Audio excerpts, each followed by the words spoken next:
Welcome back, everybody. Back again with a new episode of Rpgibberish, and today we're going to be delving into a very special series, and that is the Kingdom Hearts series developed by Square-Enix over the last 10 years. Pretty soon, I believe it's early February of 2012, there will be the 10th anniversary of Kingdom Hearts, and TGS will be hitting very soon. Actually, TGS is already over at the point you're listening to this podcast.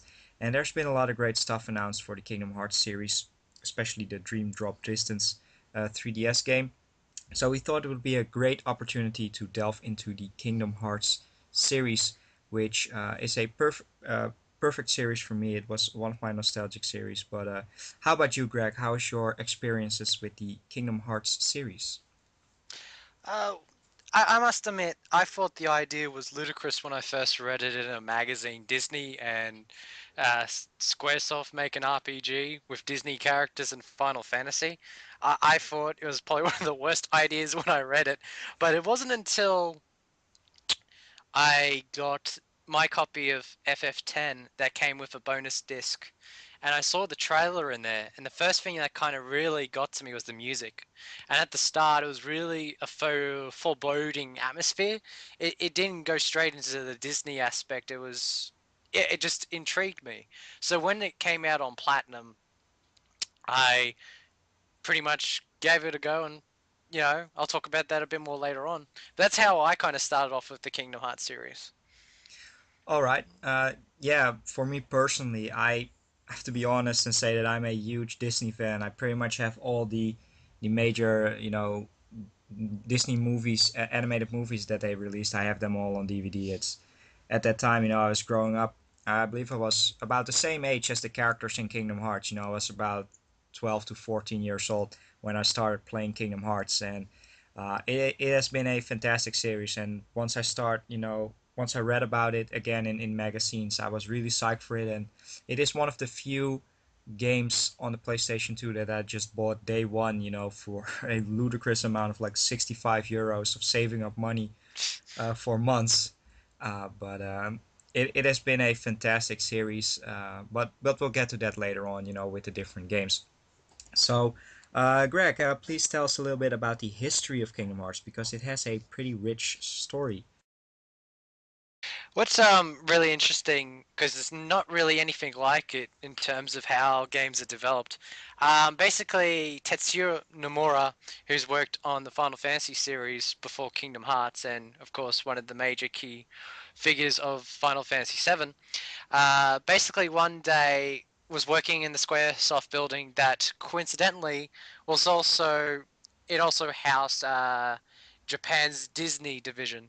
And basically, one day he was in an elevator with one of the big executives and very quickly ran an idea by him. And of course, that idea was Kingdom Hearts, basically. And that's how it formed because they must have liked what he said, and Disney decided to greenlight it. So let me tell you now, if there's a game you want to create with a big animation company, if they're in a lift, go for it. Just I found that story so bizarre, you know. I would never think that that would happen, but you never know how things pan out. Well, I have to be honest and say that's probably how the Nino Kuni games got together as well. You know, Level 5. Level 5 and Studio Ghibli were on an elevator ride. I have no idea if that's the case, but at least Nino Kuni, it kind of resembles Kingdom Hearts. But thought I'd just throw that in. That's really an interesting story. The power of elevator pitch.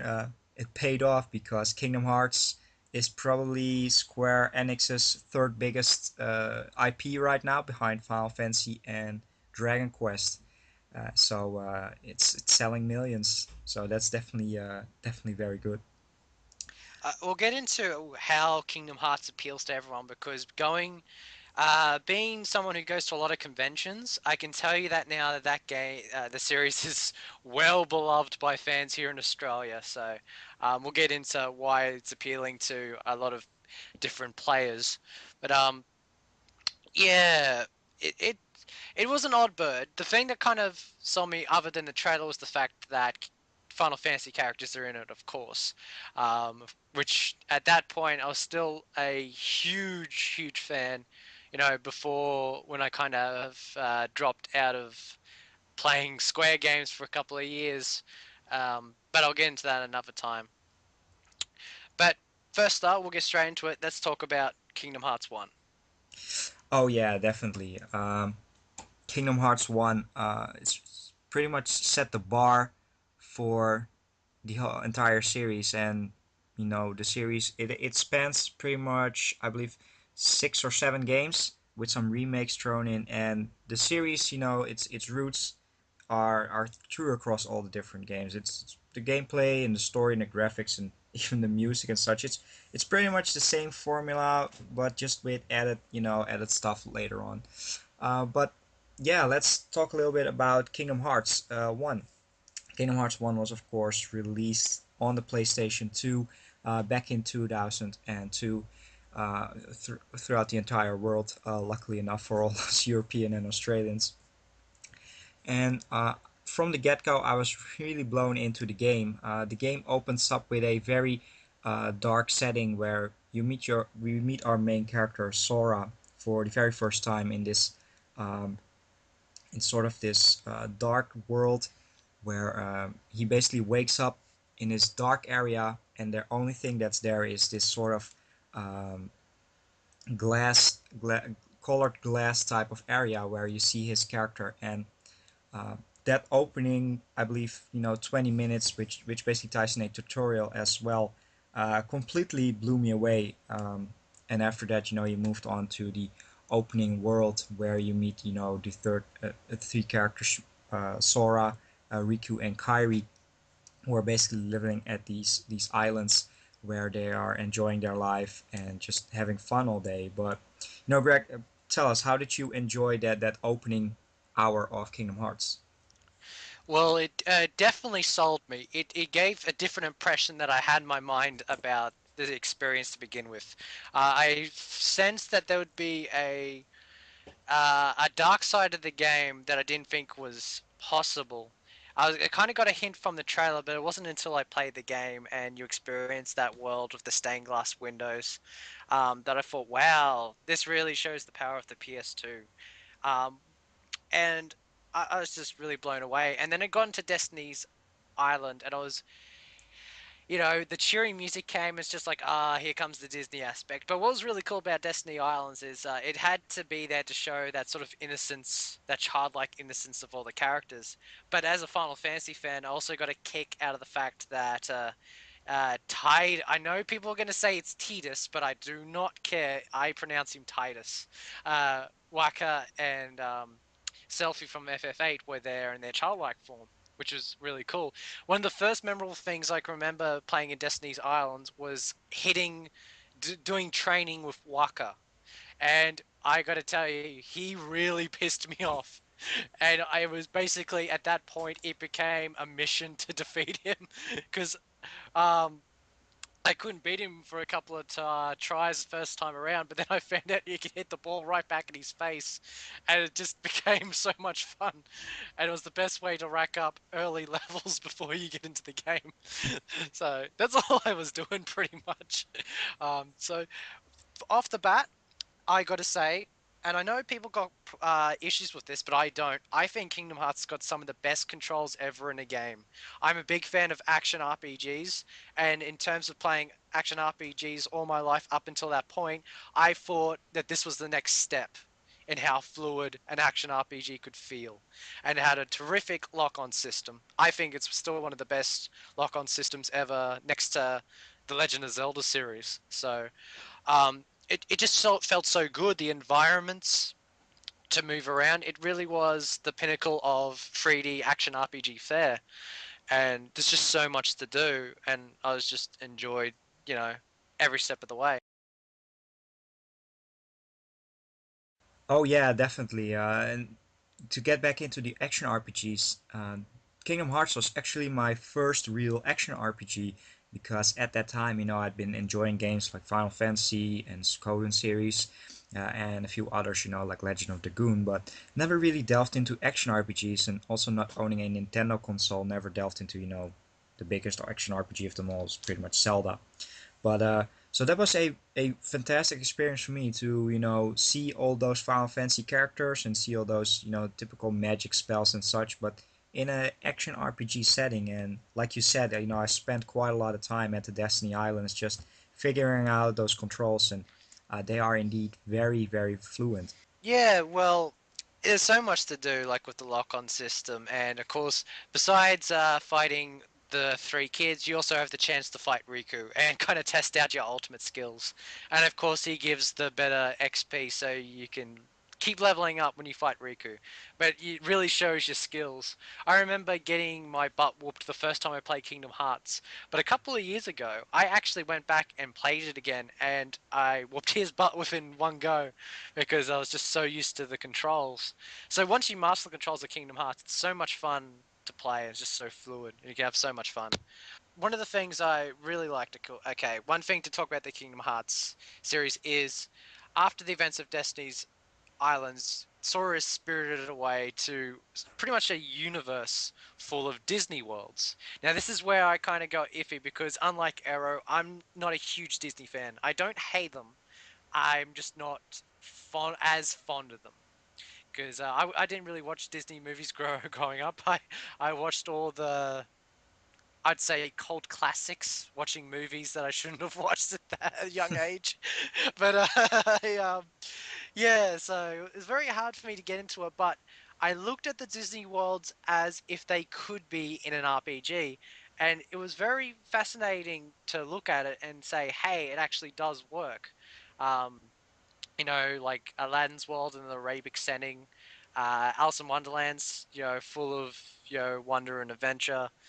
Tarzan's probably the only world that I kind of was kind of less RPG for me, but they still tied that in very well. Um, but like I said, I'm probably this is probably why I can't hold Kingdom Hearts in the highest esteem. As much as I have fun playing the game, I still just don't have that fondness for Disney as other people do. However, there is a few worlds that I did love. I can say that now because there was one movie that I did not expect to be in the Disney universe of Kingdom Hearts that totally blew me away because it actually was my favorite childhood movie growing up, and that was Halloween Town from Nightmare Before Christmas. Ah, when I went there, I and yeah, this is Halloween played in the background. Oh, my body was moving. I was just so excited. It went to the part that I was just having fun playing the game. Just getting into more of the gameplay mechanics. There is a part of before you go into the Disney World where it's a place called Twilight Town, which is kind of like your hub where all the shops are, and the events in Town kind of introduce you to more Final Fantasy characters, and that's one of the other parts of Kingdom Hearts that got me really excited because it introduces Yuffie and Squall, as he's known as Leon in it. I still don't know why, but I've always called him Squall. And lastly, very toned down Sid Highwind. They really did, and Aerith. Thank you, Arrow. For all of you that don't know, he just typed that on the Skype chat, and I'm just like, hang on, I'm missing someone. Yeah, and good old Aerith. But yeah, it was so cool to see Sid being the shopkeeper, giving you all the items. I was half expecting him to cuss at any minute, but I forgot this is a Disney game as well, so yeah, I had to tone it down for him. But um, yeah, I think that's kind of what got me into the game a little bit more when I saw the familiar faces from all the Final Fantasy games that I was into. Yeah, that's pretty much just a couple of bits of ranting from my end. How about you, Arrow? Some thoughts on Kingdom Hearts 1?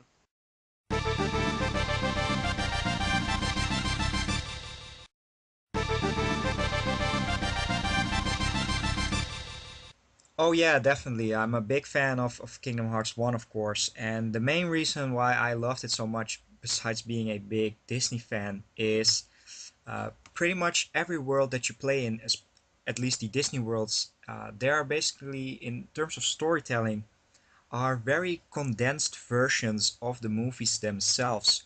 You know, the problems of the main Disney characters in those worlds, like say for instance the Night Before Christmas worlds, The characters experience the same thing that they are experiencing in the movies themselves. It's just that this time around, Sora, Donald, and Goofy are helping out, the main characters to, finish up the problems that they're usually having in the movies. And that's what I loved about that mostly because at that time, I had watched those movies growing up, but I hadn't watched them in quite a while. And to experience those movies once again, it was a blast, to play through each individual world and story once again, then move on to the next one, And that got pretty much all glued together with, fantastic gameplay, several worlds that were just a great blast, to play through, especially, Twilight Town. That was indeed one of my favorites,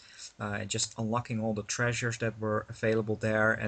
But one world that I really enjoyed was by far the Olympus Colosseum, which Oh is yeah. the Hercules world. And basically, Olympia's Coliseum works as a pretty much tournament type setting. It doesn't really have the biggest storyline until the second game, but basically Sora and his party they're able to go in these tournaments and fight against all the different bosses. And I believe there were like 5 or 6 different tournaments available, and all with, eventually uh, fights against, Leon and Selphie and Tidus and Waka, as well as, some fantastic boss battles again, all leading up to pretty much the biggest and hardest boss in the game, which is Sephiroth as an optional battle, which he kicked my ass for a long time until I finally was able, to kill him, which was uh, really ridiculous because I had to grind for hours and hours on end. That's he's absolutely ridiculous. He's still one of the hardest bosses ever in an action RPG, as he should be because he's the one-winged angel. Oh yeah, definitely. It's there were some other optional bosses. I believe there was one in the Peter Pan world as well as one in the Aladdin world. Those were just Yeah, normal the and Agrabah. artless. Yeah. Yeah, indeed.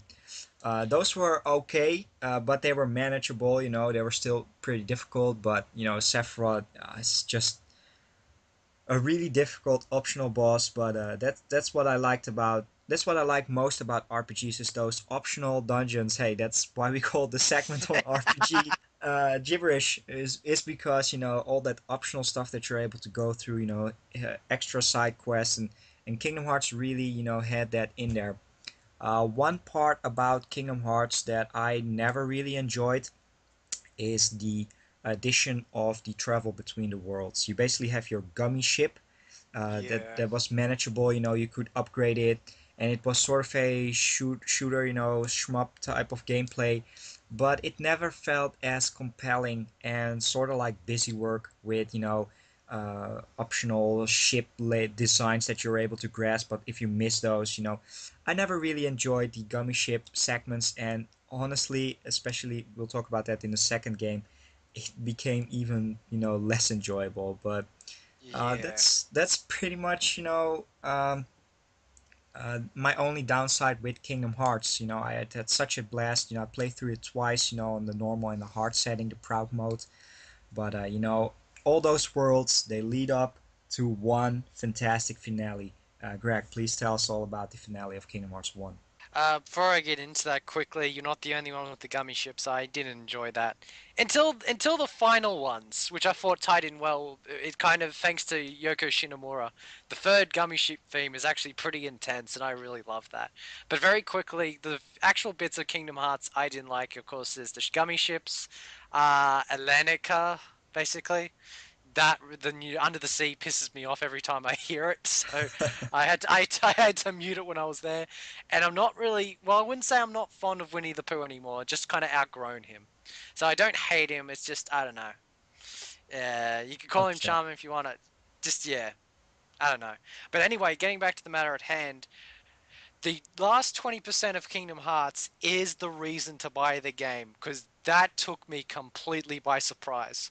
The end of the game takes place in a castle called Hollow Bastion, and everything about this area was screamed Squaresoft. It was just so good. This is the part of the game where Squaresoft kind of took over more than Disney, and I loved it so much. I loved how the story took its dramatic turn, just the atmosphere, the music, the enemies, everything, and you get to meet the main villain of the game, who is actually voiced by actor Billy Zane, and I have to say, it's his best work to date in any movie. Most of you will know him from Titanic, but as the main villain of Kingdom Hearts, he did a phenomenal job, as did the rest of the voice cast, which we have not touched up upon. One of the biggest pulls for Kingdom Hearts is the fact that unlike all other video games that existed, this is one of the first major video games to have a proper I wouldn't say Hollywood A grade cast, but there was a few celebrities in there. Of course, the biggest one being Sora, being voiced by Haley Joel Osment. But there was a few other great and sort of cult B grade actors in there who have gone on from there to star in some pretty big uh, TV shows and everything. But that's a topic for another time. But it's one of the things that kind of sold me on Kingdom Hearts because I'm a big fan of voice acting, and I got to say the voice acting in Kingdom Hearts is top notch. Also, it's because that most of the big voice actors that do animation shows for Disney was also on board for doing the characters of Kingdom Hearts, or the Disney characters like Mickey Mouse and Donald Duck and Goofy. They did a really good job. I have to say. So that's one of the big selling points for me. But of course, then you have the final area that was even more. The atmosphere was just fantastic. They really pushed visuals and music and just story to the best possible place at the end of the game, and that's why I enjoyed it. And one of the most enjoyable final battles ever in a video game. So that's pretty much me for that. So, Ero, do you have anything to add? Yo, it's definitely something that I forgot to mention. Is indeed the wonderful presentation. The soundtracks of all the games are absolutely fantastic. But indeed, the voice acting, the English voice acting, I'm a big fan of playing something in its original language. Whether I watch a movie, I want to watch it in its original language. But for the Kingdom Hearts series, that is one series that I'll always, listen to the English soundtrack over the Japanese one. I haven't even heard the Japanese one, but it's such a top-notch production that I will never, I can never go back. But that's something for a sort of a crossover game. Square Enix at that time, really put out all the stops and just made it a fantastic, fantastic game. And they marketed it perfectly, and it led to a wonderful experience. And that final part of the game just really hyped you up. And the one thing that I want to add is something that Kingdom Hearts series is, even I have to be honest and compare this to Metal Gear Solid, but they're so close together, and the way they set you up for the sequel on both series is just ridiculous. After the credits, and if you do some specific stuff, you're able to see a secret ending that people who know the Metal Gear Solid series, they are known for, they know how Kojima handles that, but Kingdom Hearts does it as well. They have these trailers of hyping you up, and they did it for the first time in Kingdom Hearts 1, kind of leading you up, to uh, the second game, and that really got me going in anticipation of the second Kingdom Hearts.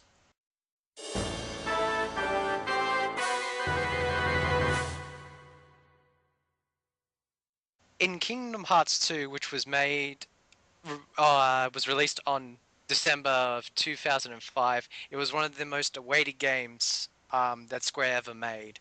It already, within the first couple of years that Kingdom Hearts was released, it generated a fanatical fan base that wanted nothing more than to see the next installment of the Kingdom Hearts series.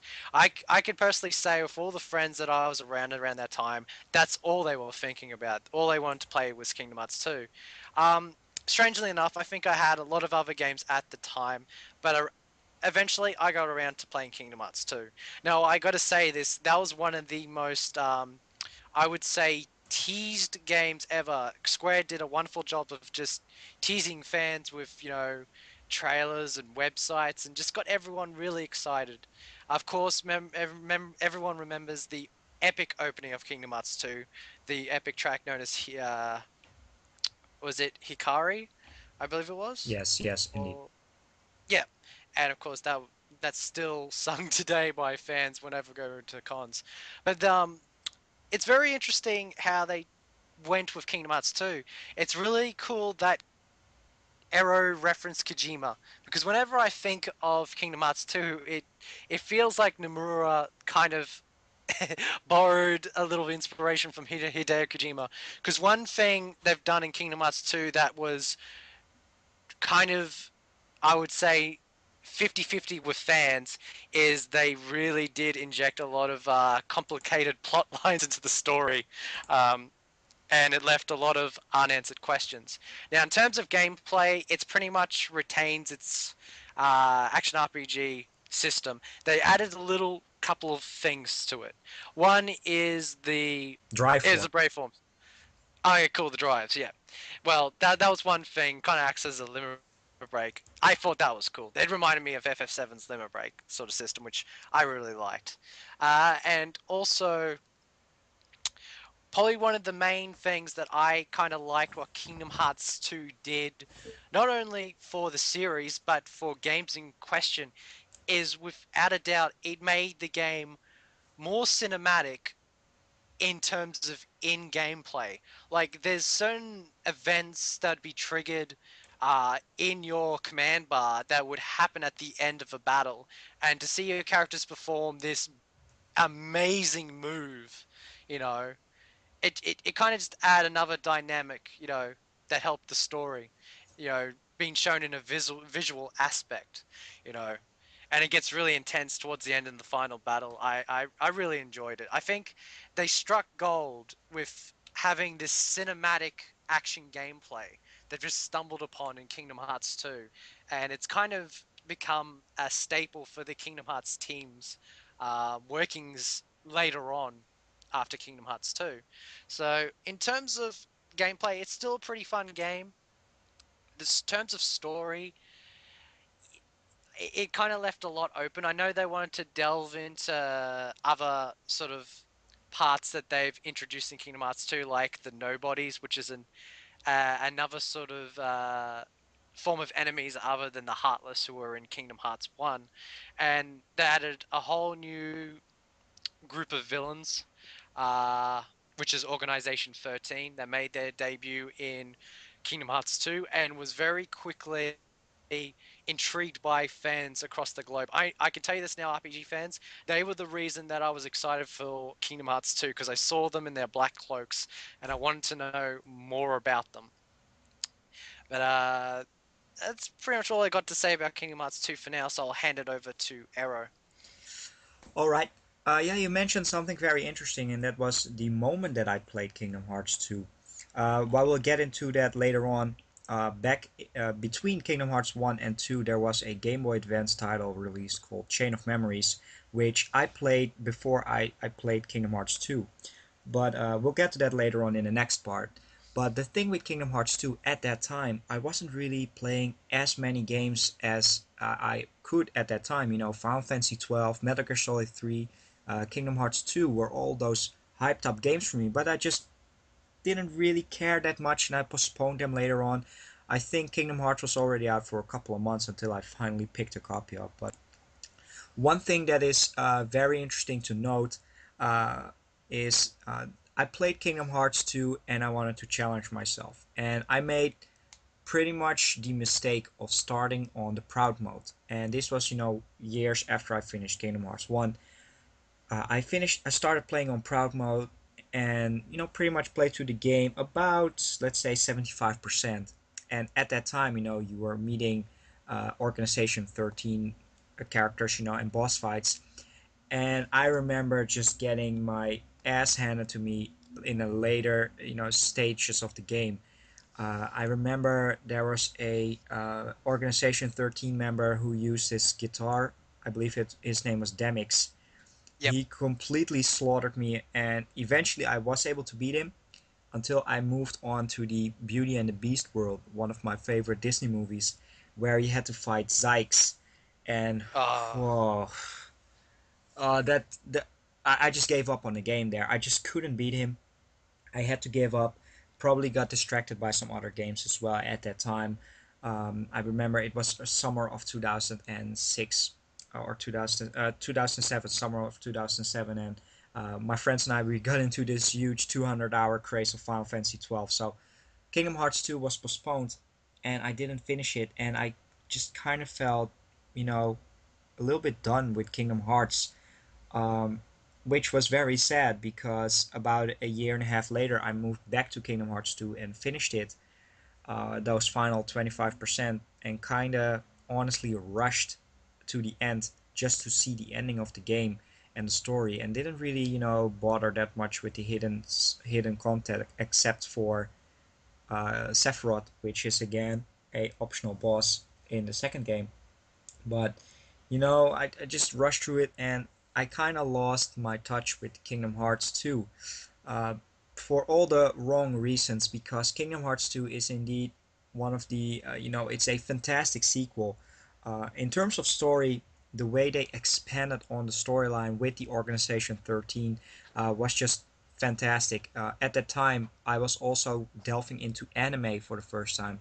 And I draw a lot of comparisons to, anime that I was watching at the time called, Naruto and Bleach, who also have the habit of setting you up with a huge set of characters, but not releasing a lot of information about them, and you're really hyped up to meet all these characters, see the abilities of each one, and that was sort of my hype at the time. So I was really interested to see all the members of Organization 13, but the overall story of the mythology of Kingdom Hearts is what interested me the most. You basically all the characters and enemies in the world, they have these hearts, and once a character dies, that part of the heart moves on into a different shell, which is the nobody, and they really have an interesting mythology for the series. And so you have the dark side and the light side, and the nobodies and the heartless, all struggling, to fight for their lives, and for their place in the universe. And that's what I really enjoyed about Kingdom Hearts 2. Gameplay wise, Greg already mentioned it. The reaction commands and the limit break drive forms were great. Uh, but my high point for Kingdom Hearts 2 was a moment in Hollow Bastion, which I believe yeah, got transformed into Radiant Garden, where there was the 1,000 enemy yeah. battle, and that was just mind-blowingly awesome because we had Cloud and Squall uh, also present there. They were fighting as well, and just absolutely mind-blowing experience. To me, that part of the game is worth to pick up Kingdom Hearts 2 for sure.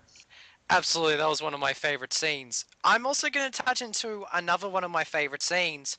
Final Fantasy 7 fans take present now. One of the things that they did with Kingdom Hearts 2 that I thought was very clever of Square to do, they used a spot in the game to kind of connect with Final Fantasy VII Advent Children because that was released around that time. Now, the thing about Kingdom Hearts 1, it was the first time they had a voice for like Final Fantasy VII characters like Yuffie and Eris and of course Cloud. Now, when Advent Children came out, there was more of the characters that they got voices for. So when Kingdom Hearts 2 came out, they brought most of the cast members into Kingdom Hearts 2, or three of them, which is Cloud, Tifa, and Sephiroth. Now, one of the things that fans were kind of 50-50 on in number one is Sephiroth was voiced by one of the Backstreet Boys, and they weren't too fond of that. However, when they got George Newborn, who was the voice of Sephiroth to do Kingdom Hearts 2 and Advent Children, he seems like the pitch perfect voice for Sephiroth. I was so excited at the events of Kingdom Hearts 2 between Cloud, Sephiroth, and Tifa. That was probably one of my favorite moments. And the other favorite moment of Kingdom Hearts 2, probably my most favorite moment, is the final battle. I loved the final battle in Kingdom Hearts 1, but 2, oh my god. It it really blew me away. I loved every second of it, and You know, ultimately, I was really worried at how the story was going to turn up, but I thought it turned out for the best, and I was really happy how it ended. Now, one thing I want to touch upon before I'll finish up with my thoughts on Kingdom Hearts 2 is I'll get into the voice acting again. They've got all the other actors to do bits of the Disney worlds like Mulan. They got uh, you know, the actress who did the voice of Mulan, who was also the voice actress of the main character of Final Fantasy Spirits Within. She did a good job. But the biggest surprise for me, and I got to say, I'm a fan of this actor. He's one of my all-time favorite actors in movies. They got him to do Kingdom Hearts 2, and I was blown away I for the know character. exactly who you're talking about. They got him to do the character of Diz, and of course that is Christopher Lee. Oh And yeah, oh definitely. my god, I cannot believe they got him to do it. This was a couple of years just after the release of Lord of the Rings and the Star Wars movies. So it was very cool to have him in that role, and it really kind of added another element to the story, which I was very thankful for. The downside of the voice acting was Billy Zane did not come back. Originally, he was intended to do I don't want to spoil the story too much, but sort of like another sort of version of the villain of the series, and he was supposed to come back and reprise his voice again, but alas, they couldn't do it. So they got someone else who has now been the staple voice for that central form of character, and he's done a really good job. But so yeah, all the fans, all the Kingdom Hearts fans that wondering, I'm talking about Zemnis, of course, you know, Yeah. and all his different other versions. Just did a really good job. But all in all, I enjoy Kingdom Hearts 2. A lot of people thought it was very like Sons of Liberty at how they added a lot of new elements and it kind of went out of whack. But that's what makes the next couple of games worth mentioning because they tie into Kingdom Hearts 2 and the entire saga very well and answer some of those questions. Oh yeah, definitely. The upcoming games. There's just in a few minutes we have left. There's something I want to mention for Kingdom Hearts 2, and uh, that is once again, the way how they set up the game. There have been a number of spin-offs, but pretty much Kingdom Hearts 2 is, except for one, the final part in chronologically the final part of the game. Uh, Again, referring to the Metal Gear Solid series, Metal Gear Solid 2 was for a very long time the final part in a chronological series until they moved back in time, all the way up until Metal Gear Solid 4. And that's what we're waiting for the Kingdom Hearts series right now. But we'll talk a little bit more about the spin offs later on. One thing to wrap up the Kingdom Hearts 2 is that in terms of the worlds, they included definitely some of my favorites. I'm a big fan of Mulan. It's definitely one of my favorite movies. They included the Steamboat Willie, which is the first Mickey Mouse world, and just they also added in, Lion King and Tron and Beauty That and the Beast. Lion King was my favorite because I gotta admit I like I'm not a big fan of Disney, but I love the Lion King. So Oh yeah, definitely. It's one of my favorite movies. But also to see Tron included, which of course now has its sequel, Tron 2. That was definitely a great surprise. And all I can say is to finally wrap up Kingdom Hearts 2 is uh, you should play Kingdom Hearts 1 and 2 back to back and really immerse yourself into one of the most fantastic stories. If you haven't done so, please do so, in anticipation of the, possible upcoming Kingdom Hearts 3. So yeah, definitely give Kingdom Hearts 1 and 2 a try. And now we're going to be moving on into the sort of spin-offs but also fantastic games into the series. Alright, welcome back everybody. Let's talk a little bit more about the Kingdom Hearts, side games. There have been quite a few games released outside of the main series, Kingdom Hearts 1, 2. And that's pretty much, there are four different games, but the game we're going to be starting with is pretty much Kingdom Hearts 1.5, and that is Kingdom Hearts Chain of Memories. Now, Kingdom Hearts Chain of Memories was indeed released in between Kingdom Hearts 1 and 2 back in 2005 on the Game Boy Advance. And it's an interesting game. It takes place right after the ending of Kingdom Hearts 1 and pretty much, starts all the way up until the start of Kingdom Hearts 2. And this time you once again play as Sora, Goofy, and Donald. who find their way into a Castle Oblivion. And in this castle, in typical, side game fare, they lose all their memories and all their skills up to that part that they learned in Kingdom Hearts 1 to basically have to start off once again. And since this is a Game Boy Advance game, the graphics of course take a huge hit, but for a uh, Game Boy Advance game, the style of the game is still very reminiscent of the Kingdom Hearts series, and that's what I like about most of it is it's very colorful, and it has all the characters. Sadly, not a lot of voice acting. There are some, FMV movies, but Chain of Memories, there are so many side games, for a wonderful series, but Chain of Memories is definitely one of the more enjoyable ones that are out there. Funnily enough, Square, the Square Kingdom Hearts division co-developed it with Jupiter, which actually also developed one of my other favorite DS games, The World Ends with You, which is just definitely a great game, kind of reminiscent of Kingdom Hearts style and such. But in any ways, back to Chain of Memories. The way this game is different is it's still an action RPG. You still move around the field, but instead of just attack and magic spells, you now have a deck of cards. Which it sounds weird. It's definitely not a card game. Once again, I have to compare this to the Metal Gear Solid series. They also released Metal Gear Acid 1 and 2, which were just, traditional card games and you had to pick cards. This is more action packed, you have a wheel of cards that you're able to mix and match. Selecting different cards, leads into a specific combo, which, it involves a little bit more strategy instead of, just hitting attack and or just, doing fire, ice, and such.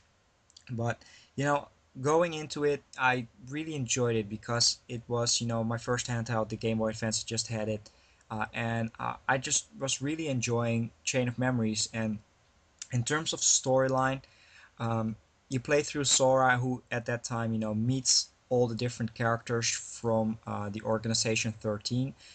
I believe you meet around 4 or 5 different characters from Chain of Memories, from the Organization 13. Sorry, and you basically go through it and get set up once again perfectly for the second game, which takes place right at the end. But another thing that's very interesting with Chain of Memories is once you finish the game with Sora, you are able to play the entire game once again as Riku, which at the end of Kingdom Hearts 1, they basically have this relationship of friend and villain, and you don't really know what happened with Riku at the end of the game, except for, you know, he met up with King Mickey and such.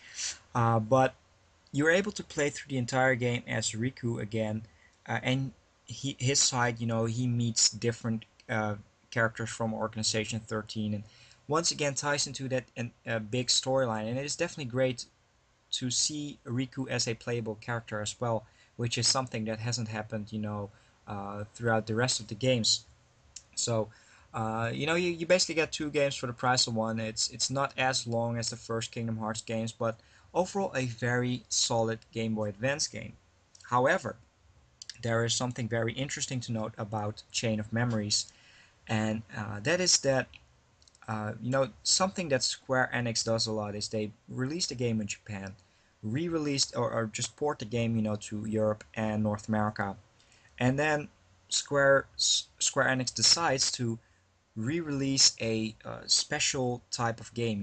In this form, Kingdom Hearts 1 was re-released as a final mix, and they did the same for Kingdom Hearts 2, which got Kingdom Hearts 2 final mix only in Japan. About a year and a half afterwards. But what this included was a full remade version of Chain of Memories. So they basically took the entire Chain of Memories game, and just completely upgraded from GBA to PlayStation 2 with voice acting, with fully rendered cutscenes, and this was just, this is something that hasn't been, done before. It's, just take a Game Boy Advance game and then just completely remake it and just add it as a pretty much a bonus in Kingdom Hearts 2. But what is very interesting about this and sad for us Europeans is Square-Enix decided to just release Kingdom Hearts Re-Chain of Memories, as it's called, uh, as a standalone disc in North America. I have a copy of the game in my hands, and sadly, it's an NTSC PlayStation 2 game, so I'm unable to play it. Now, I did watch comparison videos online, and I've seen the cutscenes, and all I can say is if you're a big fan of the Kingdom Hearts series, you owe it to yourself to check out Chain of Memories if you're able to play it. Uh, in terms of comparing the Game Boy Advance game to this, unless you really want to play it handheld, this is definitely the definitive version of the game.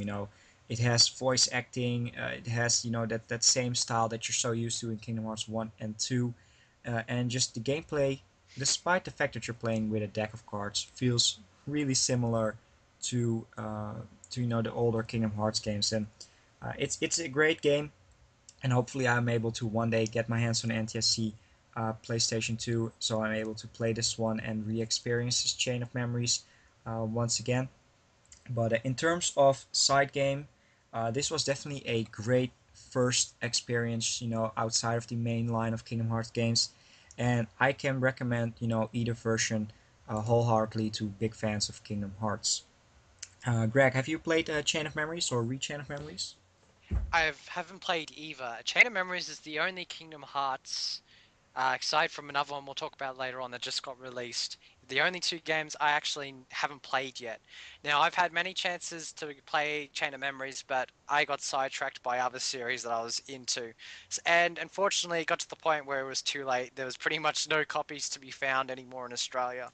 And they'd probably be hiding somewhere. But I did watch a lot of videos and read a lot of articles, and it looked pretty good. It's just at that time I just didn't have time for it. But one of these days when I find it, I think I will give it a go.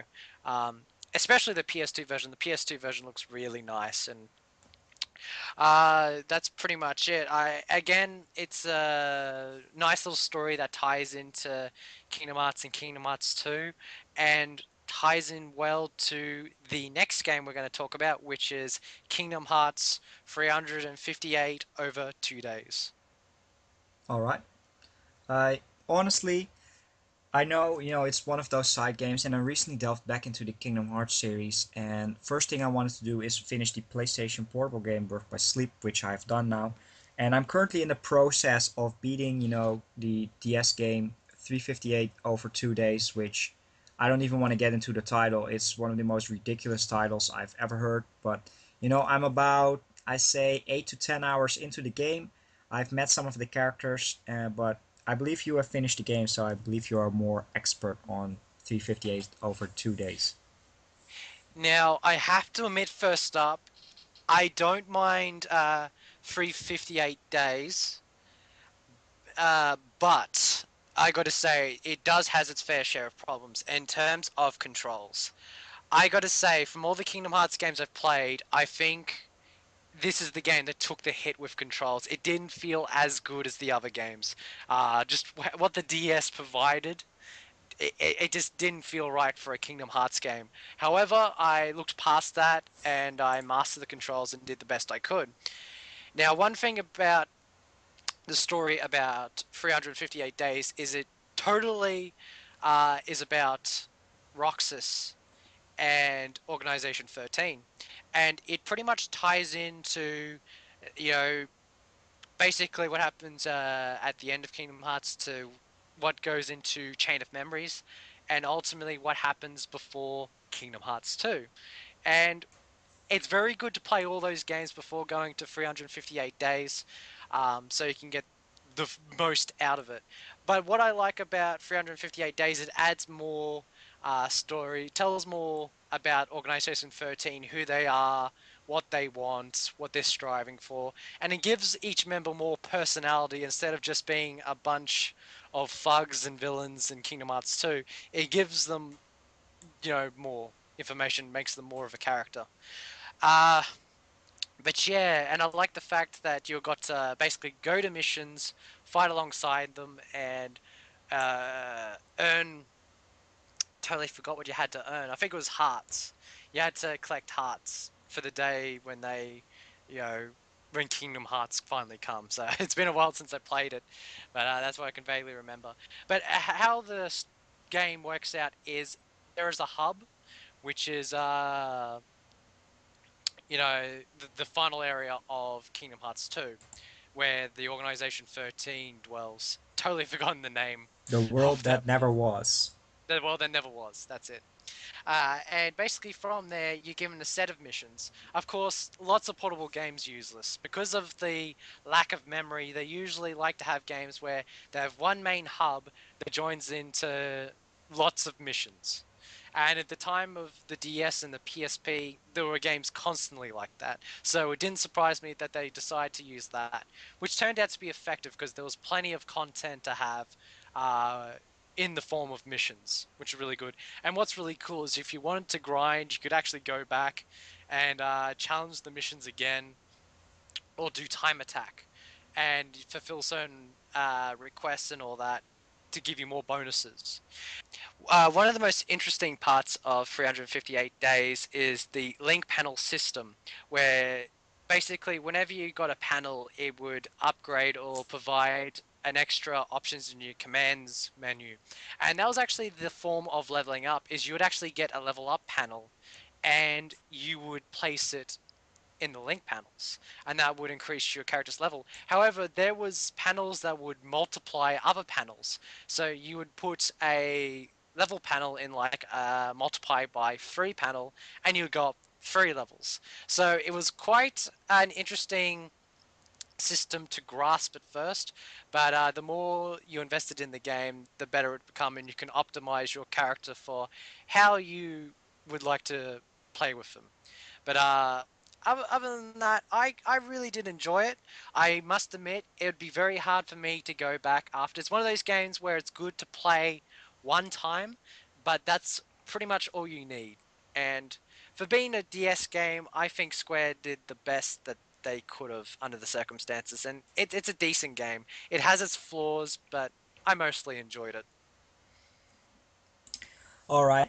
Yeah, I'm like I said, I'm still playing it, and that link panel system, it's a little bit, hard to grasp. I'm currently, just doing a lot of missions and, meeting all the organization members, but I haven't really bothered that much with the link panel system, and I really have to delve into that, and figure out the system so I'm able, to make my life a lot easier. But yeah, from what I've seen so far, it's very interesting. It's nice to replay some of the worlds once again, from the earlier Kingdom Hearts games. But and I like the story so far. It's nice to see, more about the organization members.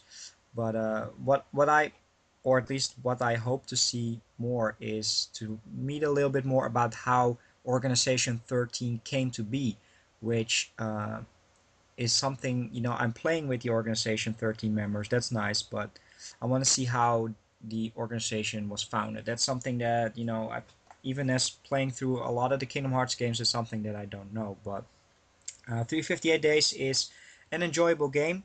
And compared to the game that I'm going to be talking about in the next part, which is Kingdom Hearts Recoded, it's definitely the better DS game. But we're running out of time, so please join us on the next part where we'll talk about Kingdom Hearts Recoded as well as Birth by Sleep.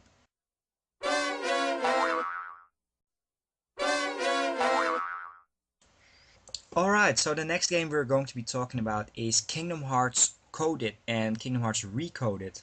Now, basically, what happened is, in typical, Japanese, development style, is they released a mobile phone game on the Docomo platform, which was Kingdom Hearts Coded. It was an episodic game with included, a little bit of mini games and some platforming segments, as well as, action RPG style and some different styles all thrown together.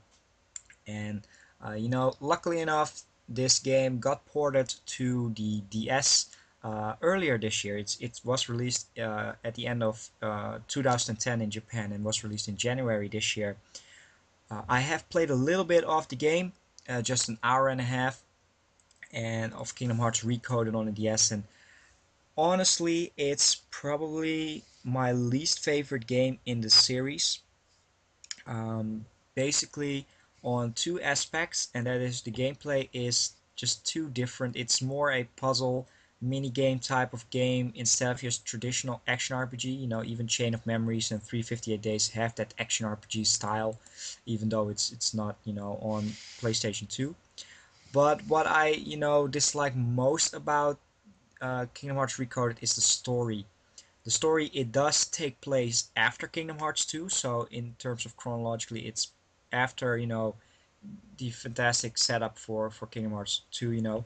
But it's basically, you know, one of your characters in your party, Jiminy Cricket, is basically the bookkeeper of the journals and such, and he finds out this journal that's blank, and there's this message thank Namine in there, and then all of a sudden they analyze the journal and it gets corrupted, and they basically have to go inside the computer world where there is this data form of Sora and a data form of Riku, and I've only played it for maybe 2 hours, so I have to play it more. But as I'm playing 358 Days and Coded at the same time, I have to say that my initial, you know, experience, I'm enjoying 358 Days way more than Coded, and it's my least favorite game of the series. But I'm going to play it more.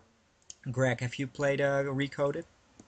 No, I haven't. And to be perfectly honest, from what I've seen, the game's probably it's not appealing for me. I probably will get it when it's really cheap, but what from I've heard from other fans, from what I've seen, it doesn't really interest me that much.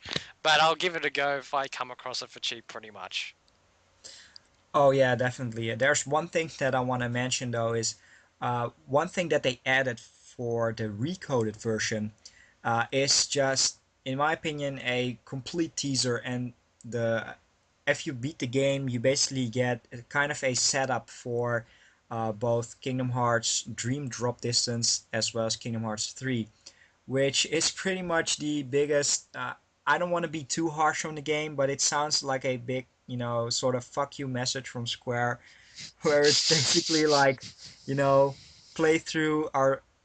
They know that it's the least favorite game in the series. It's the one that, you know, was on mobile phones, and it's basically, you know, play through our, I don't want to say crappy game, and you get rewarded with a story. But you know, if I really struggle playing through the game, I might just check out what they're talking about on that hidden cutscene, you know, on YouTube or something. But I'm going to be playing 358 Days first, and then check out if I can beat Recoded. But I don't like that type of stuff. You know, get rewarded with a bonus. It's, yeah, I understand it at one side, but it's a little bit disappointing. But It should be an Easter egg. It shouldn't be the reward to play the game. It should be an extra. The reward should be the game's experience as a whole. You know. Yeah. yeah, definitely. It just feels to me that they thrown in that extra just to up sales for Recoded, because they basically, you know, that's the biggest change they did for Recoded, except for put it on a DS and upgraded the graphics, is add in that, you know, that hidden scene of, or I believe it's about 10 minutes long or something. But yeah, that's all about Recoded. However, in total contrast to Recoded, let's move on to, I'm just flat out going to say it, my favorite game uh, in the side games, and that is the PSP exclusive Kingdom Hearts Birth by Sleep. And honestly, they could have just called this game Kingdom Hearts Zero or even Kingdom Hearts 3. It is that good. But Greg, please tell us all about Birth by Sleep. Birth by Sleep, as Zero have said, is the basically the predecessor to all the Kingdom Hearts games and sets up most of the plot lines and does a fantastic job. I wasn't too sure about Birth by Sleep because at that time I was kind of done with the Kingdom Hearts series. And to actually let you all know, I actually played 358 days after I played Birth by Sleep. So I was kind of off the series a little bit. I was just sidetracked playing numerous other RPGs. But I saw a trailer for it, and I again, like Kingdom Hearts, I was 50-50 on it. But I decided to give it a chance because it was on my favorite platform of this generation, the PSP. So I loaded it up, and the story initially interested me. It takes place of three characters. And this is a system I love in RPGs where you play numerous different storylines with different characters, which all leads up to a finale with all of them. And that's what happens in Birth by Sleep. You have Ventus, Aqua, and Terra. And what's really cool about these characters in terms of gameplay is they're very different. Like Ventus is all about speed, Aqua is all about magic, and Terra's all about physical power.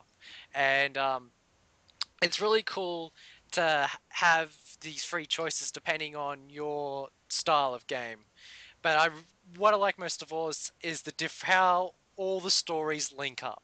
Different events will happen for different characters, and they'll link up at some point in time in the main storyline. I love when games do that. That for me was probably one of the biggest things that I noticed off the bat of what I loved about Kingdom Hearts Birth by Sleep. Second of all, the graphics is as good as the original game. It looks absolutely gorgeous on the PSP. At that time, it was definitely probably the best looking game on the PSP. I got to say, it did require a whopping great install. I can't remember how much it was. It must have been around 500 or 600 meg, but it was very giant, and it really did help for the load times because there's just so much that went into this game. Uh, but like I said, it just really does feel like a Kingdom Hearts game. I know Arrow said it's a side game, but it really does feel like a proper Kingdom Hearts game in just terms of how the story was presented. The cutscenes just so reminiscent of Kingdom Hearts and Kingdom Hearts 2. It's just you should just call it Kingdom Hearts Zero. It really should. But in terms of story and the characters, aside from the three main characters, you have Xehanort, of course, uh, which is the villain of Birth by Sleep, and I won't spoil it, but you have to play it to see what happens. But he is voiced by Leonard Nimoy, and Leonard Nimoy does a fantastic job.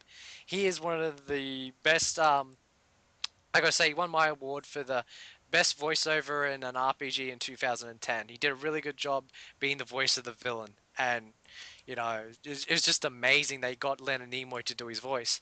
Other than that, there's one other character I really like from Birth by Sleep, and that is Master Eriquis. That is the Keyblade Master of Ventus Tower and Aqua.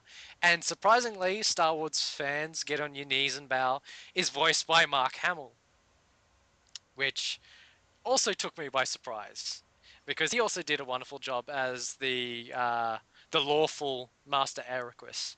So it threw a few surprises in there. So I've talked about what I liked about Birth by Sleep. I'll get into the ending again of the game again because, like Kingdom Hearts 1, that's where the game really shines. But before I get into there, I have to talk about one gripe that made me nearly quit playing Birth by Sleep. In Birth by Sleep, there is a place called Disney Town. Ugh. And for Terra's storyline,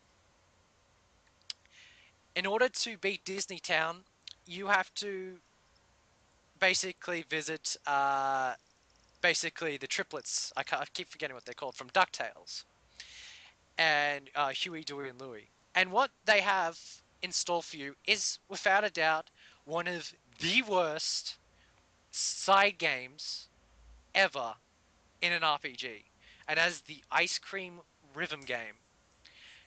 RPG fans, I'm going to say this to you now.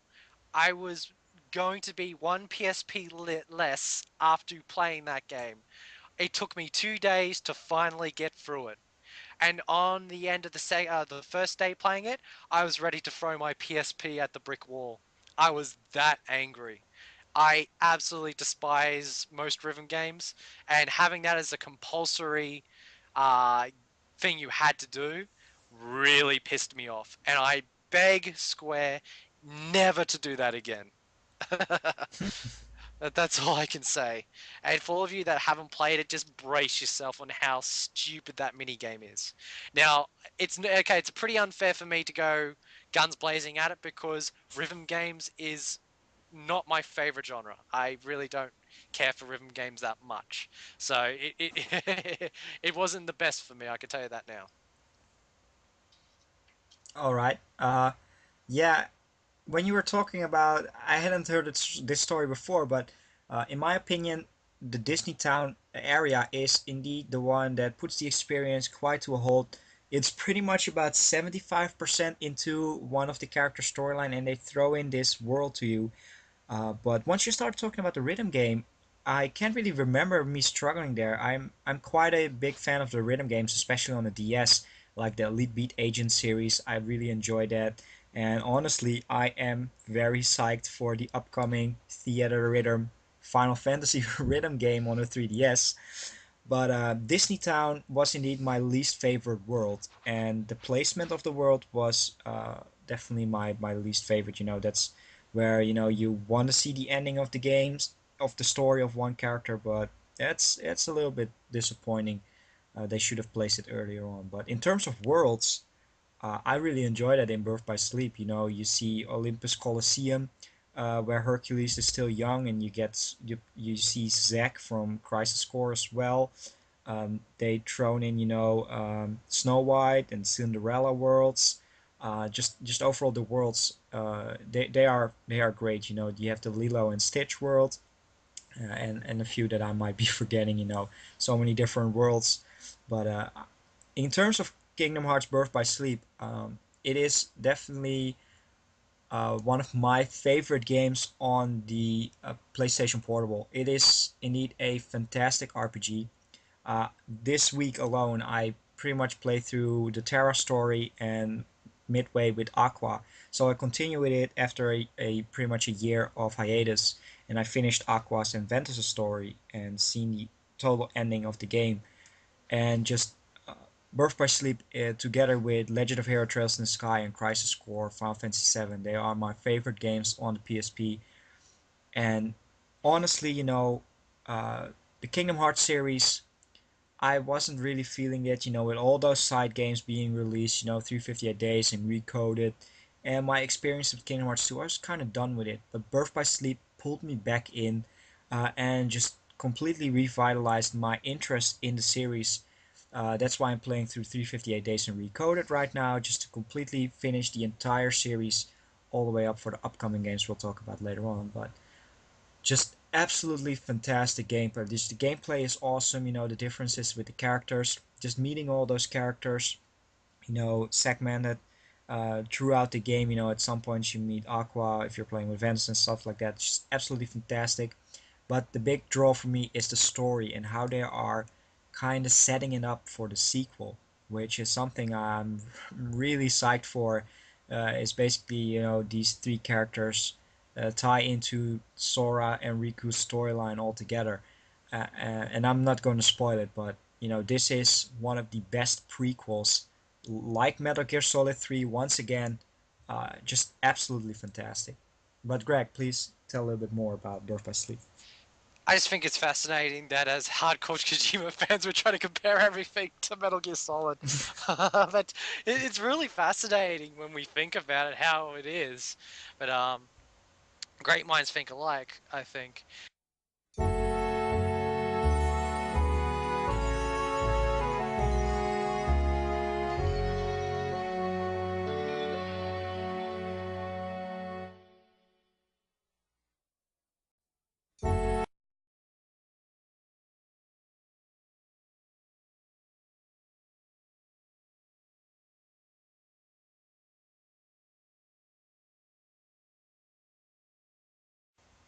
Okay, both like I said to Arrow, I was the same. Birth by Sleep not only pulled me back, I still believe Birth by Sleep is the best Kingdom Hearts. It's my favorite Kingdom Hearts game because just how well the story is.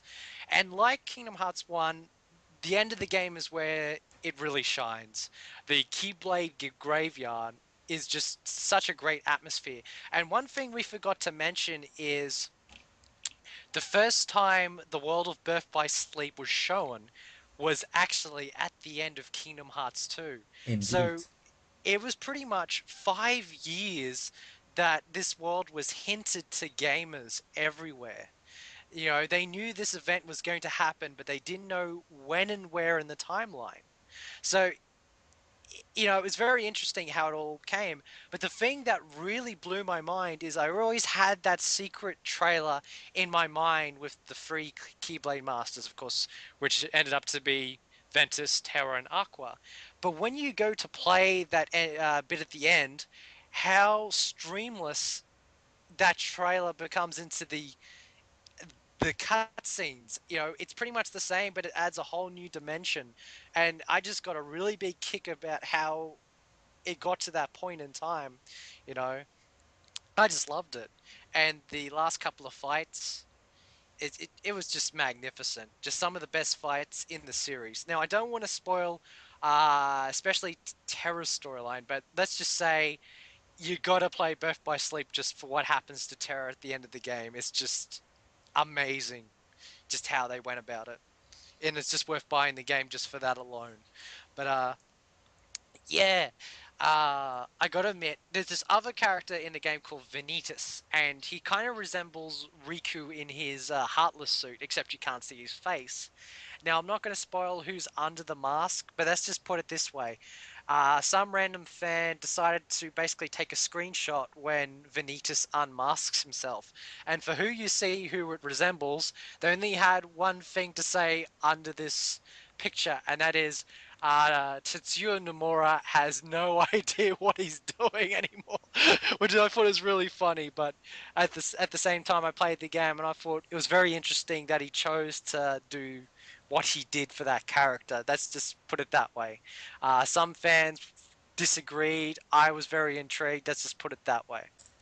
Oh yeah, definitely. I just, it's been a few days since I saw that reveal as well as the secret endings, and wow, I'm really blown away at the same time people from the outside think this is just a very convoluted storyline, but for me being right there once again, repeating myself with the Metal Gear Solid series as well as the Kingdom Hearts series, this just ties in so perfectly together, and I am so hyped up for the upcoming games. I even going as far for me to being day one purchase because I can't wait to see the continuation of the story. The way they set this Birth by Sleep up with the first two games in the series is just teasing to the maximum. Yeah. One thing I just want to add before I kind of finish up on Birth by Sleep is one of the other reasons I thought was very awesome in Birth by Sleep is it shows the lives of the members of Organization 13 before they became nobodies. And I thought that was really cool. It showed another side of them, and I thought that was a excellent addition to uh, the game as a whole. And you got to see how everything links up at the end. And of course, the ultra mega secret ending that was absolutely mind blowing. I didn't do it in the game, I just basically copped out and watched it on YouTube. But wow, that was just amazing. That really was. It's probably my favorite secret ending, and I can't wait, like Arrow says, for the next proper game in the series, uh, which we'll talk about our thoughts on it later on. Oh yeah, definitely, and yeah, Birth by Sleep is just a fantastic experience, and it is one of my favorite PSP games, and it got me back to the Kingdom Hearts series. And I think that's pretty much it on the current games that have been released in the Kingdom Hearts series. So I think it's already time to start talking a little bit about the future.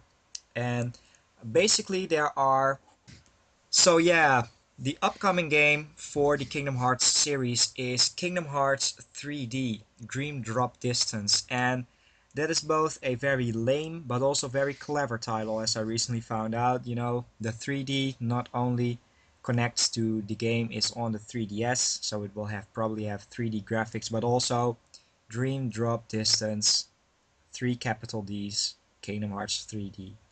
You know, it's the Kingdom Hearts series is something that has insane titles. Birth by Sleep, Chain of Memories. They all tie into the story eventually. I believe even 358 over 2 days ties into the story, which I haven't seen yet because I haven't finished it. But Dream Drop Distance, it's an interesting title, but it's supposed to be about the game. Now, the game was announced, when the 3DS was announced, and we got some updates on it earlier this year at the event from Square. But, as you're listening to this, TGS is already over, so we know more information. But we're recording this a week before TGS, and Square has announced that they're going to be having a lot of gameplay as well as a playable demo of Kingdom Hearts 3D available at TGS. So for now, there's almost nothing available, but from what we've gathered is that the game chronologically takes place after Kingdom Hearts 2. So it's going to continue on the story that has been hinted at all the endings in the previous setup. So uh, this game alone will probably be the big setup for the eventual, and probably at least the game that I hope is going to be the end of the series, which is going to be Kingdom Hearts 3. So for that alone, I'm very psyched to play Dream Drop Distance. I don't own a 3DS yet because I'm waiting for great games, and this is definitely one of my top games that I really want to play. It not only continues the storyline, it goes back with Sora and Riku being playable characters, and they are going on a quest to be put through the Mark of Mastery exam. Same for the characters in Birth by Sleep who underwent the same exam to become true Keyblade masters. In in response to a potential return of all the main bad guys. And if you want to spoil yourself, just check out Wikipedia because it says there. That's something we're struggling with. How many people have played all the games, but Dream Drop Distance is turning out to be a fantastic game, and I'm very psyched for TGS to see both gameplay as well as a release date, because it's supposed to be going out early 2012, in commemoration of the 10th anniversary of Kingdom Hearts, which is February 2012. Dream Drop Distance, clever Square for 3Ds, 3D. Haha. But yeah, I saw that when I was basically there. I was trying to watch the conference, but I couldn't because I had to found out that you had to be a member of a certain website and you had to log in, which I couldn't do because it was in Japanese, so I couldn't watch any footage. Luckily, there was some not so loyal fans that ripped all the trailers and released them in the internet. And at that night, I got to see it very quickly before they got taken down by Square.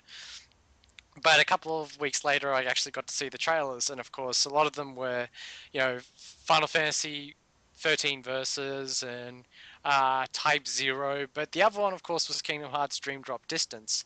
And the first thing that kind of, I must admit, didn't have a good I didn't have a good opinion of it. It was Sora and Riku back at Twilight Town, but I was thinking, was this another retelling of one? That was my first initial thought. But then it had Ansem and Zemnis, and I thought this is different. So I was wondering if this was another retelling from some point in time after Kingdom Hearts 2. So I wasn't really too sure, and a lot of fans were very angry that they we're still creating all these weird side games and not getting to Kingdom Hearts 3. But it wasn't until recently, actually tonight, that I found out that there's a bit more to it, as Arrow's already said, that basically Yen Sid decides to put Sora and Riku through the Keyblade Master Exam, which of course was one of the big things in Birth by Sleep. So I think that's awesome. They decided to make that a staple in the series. It also it just kind of you can kind of compare them to to Jedi's. I know Star Wars fans are going to kick out of that. It kind of feels like that, just it's funny that how that turned out. But I think it's a really cool idea, and that alone has probably interested me enough to give the game a go. I don't have a 3DS at the moment, but I'm waiting until Tales of the Abyss 3D comes out. But I'll definitely get Kingdom Hearts Dream Drop Distance when it comes out. Now, before that happens, I actually do want to see the secret trailer from Recoded. I don't know if I'll play Recoded, but I'll definitely watch that trailer to get me hyped up for Dream Drop Distance. All right, yeah, definitely give it a try. It's not something mind blowing, because they announced that they have to go to the Mark of Mastery. But for completionist sake, definitely give it a shot. I'll see if Recoded picks up. But yeah, Dream Drop Distance is going to be awesome.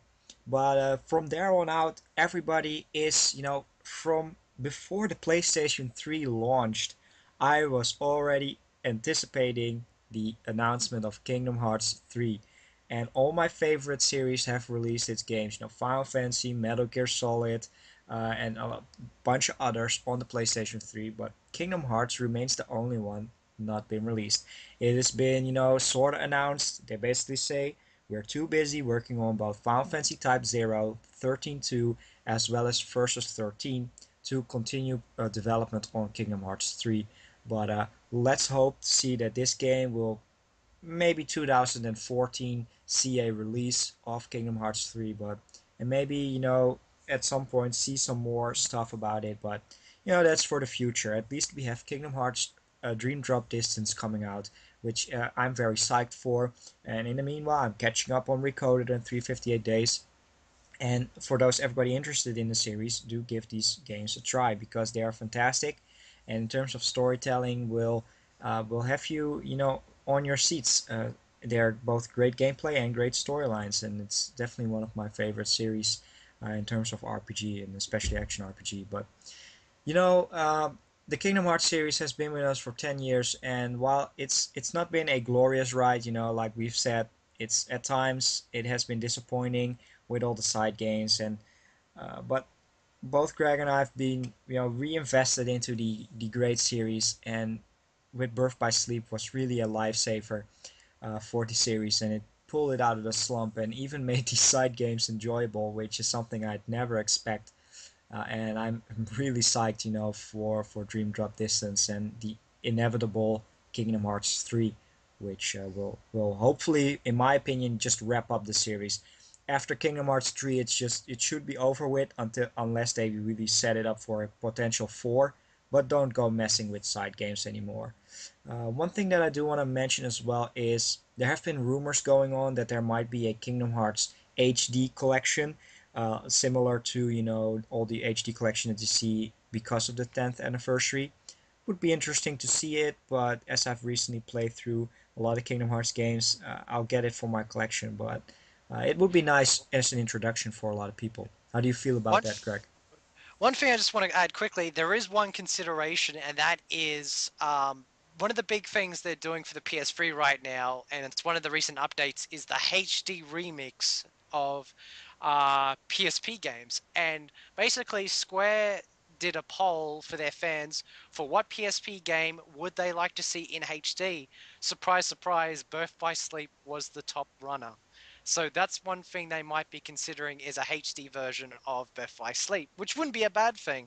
All those people that don't want to play a PSP but have a PS3 can finally experience Birth by Sleep, which is indeed a very good thing. Um, Pretty much Arrow said it. Birth by Sleep got us back into the series. I was already a fan of 1 and 2, and like he said before, I wasn't too thrilled on the other side games, but to really experience the story, it's kind of necessarily to play them all so you get the entire picture. And there's definitely worse series out there, and I got to say, for what was essentially a crossover game, has turned into one of Square's biggest franchises of all time.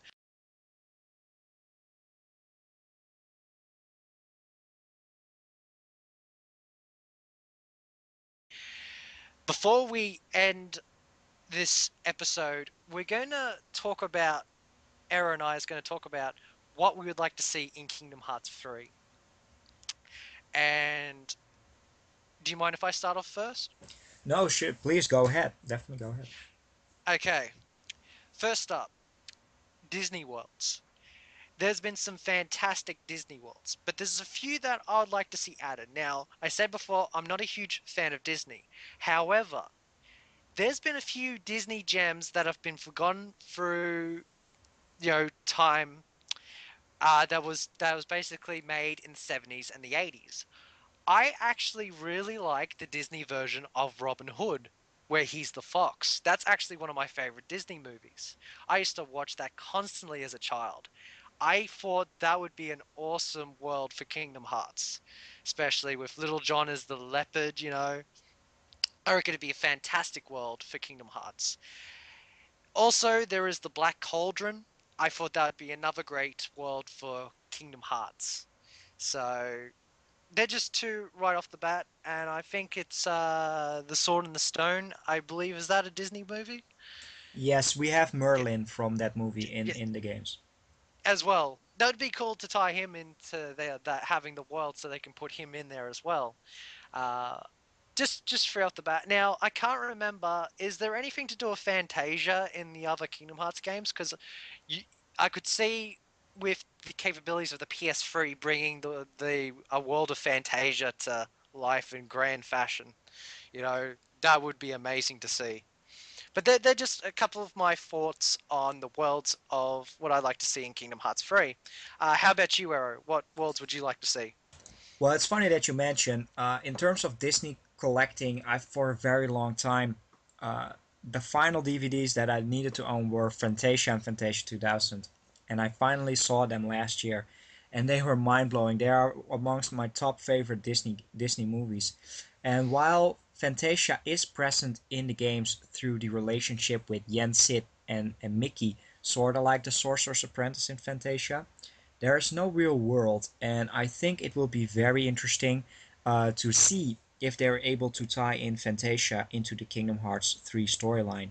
I did remember reading somewhere that Square has some limitations on several movies they are able to do, and judging from Disney, is the era of the 70s, late 70s and early 80s is pretty much the black period, and Disney has been, time and time again, not been has been neglecting that period except for releasing the movies. So, but they are interesting movies, and we're kind of running out of worlds. But if there is anything that I would like to see in Kingdom Hearts that would make it just absolutely fantastic, is Pixar worlds. Ooh, that's interesting choice. I wonder if there's any, if they want to basically would like to connect that to Kingdom Hearts, or they want to keep that its separate entity. But it'd be very interesting. Any specific Pixar movie you would like to see with Kingdom Uh, Hearts? yeah, if there are three worlds that or three movies that I want to see, it would be Toy Story, of course, Finding Nemo, to basically the and Aquatica worlds of the Little Mermaid were not the favorites, but Finding Nemo might be a great one to re-experience underwater worlds. And the final one would be one of my favorites, and that is the Monsters Inc. world. Oh, okay, cool. There's actually another world that I have not mentioned. I can't believe I haven't mentioned yet, and that would be the Disney's Jungle Book. I reckon that would be a fantastic world for Kingdom Hearts. Oh Um, yeah. you'd be able to verse Shere Khan at the end, probably in the form of possessed by a Heartless or something. That would be very cool. I must admit, that would a battle I would definitely play. Oh yeah. That's there's so many opportunities left, and they haven't even touched upon some really spectacular movies.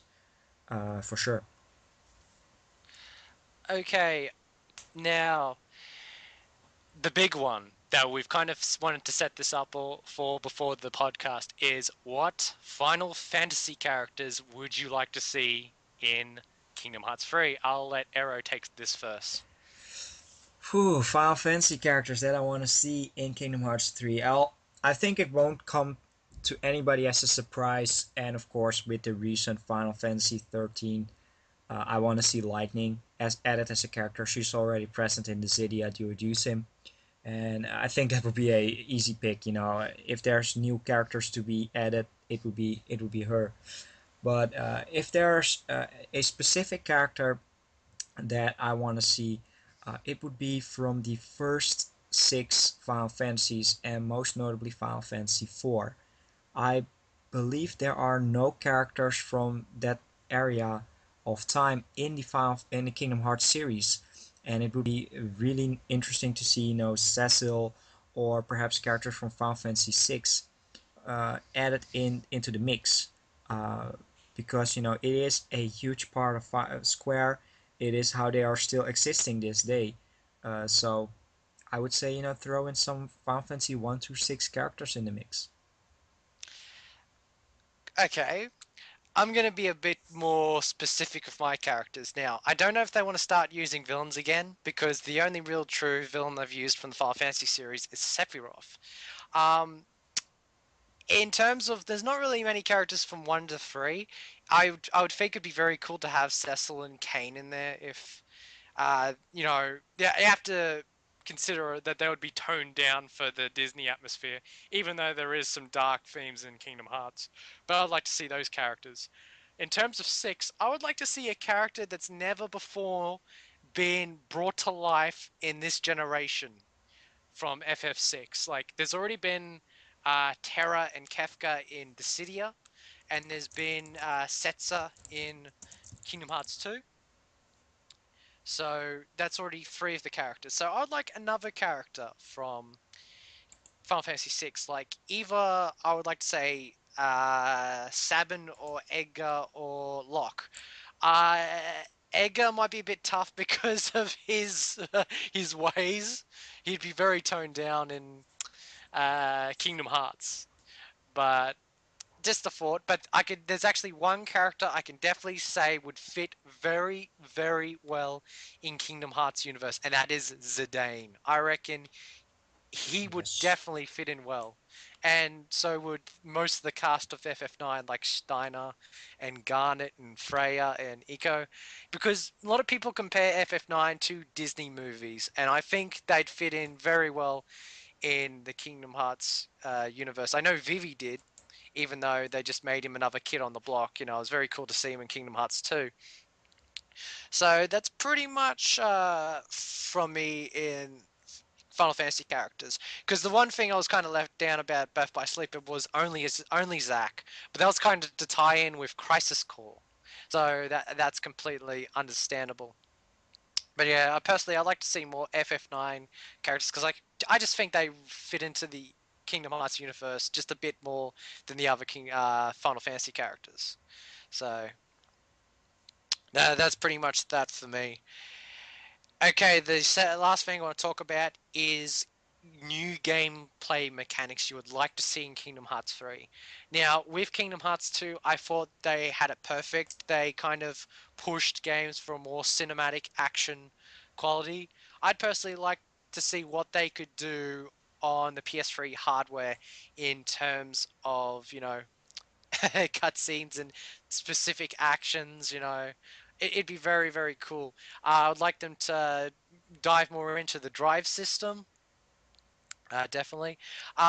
Create yet another bizarre system, or they can go back to the simple leveling up system, because the thing about Kingdom Hearts 1 and 2 was very simplistic in the way you gain experience and then you went up levels, but the side games have very bizarre systems indeed. So I'm wondering, should they just keep those bizarre enhancing system for the side games, or should they include one in Kingdom Hearts 3, or should they just go back to the simple leveling up system? you know um that's probably one part of the game I'm not fussed upon. In terms of RPGs, I'm still a big fan of just gaining experience points and leveling up. So, but other than that, there's really nothing much to add. So, Arrow, how about you? Yeah, let's see. Let's see. In terms of the gameplay and leveling up mechanics, I feel that going the simple route is probably the best. Perhaps, like we've seen with Birth by Sleep, some customization on the type of skills and limit breaks that you want to do, but keep it simple. That's pretty much always Kingdom Hearts. Keep it simple, but later on with some difficult fights. That's what I want to see. But in terms of gameplay changes, something that I desperately want to see is not to see gummy ships anymore. I just I'm just done with them.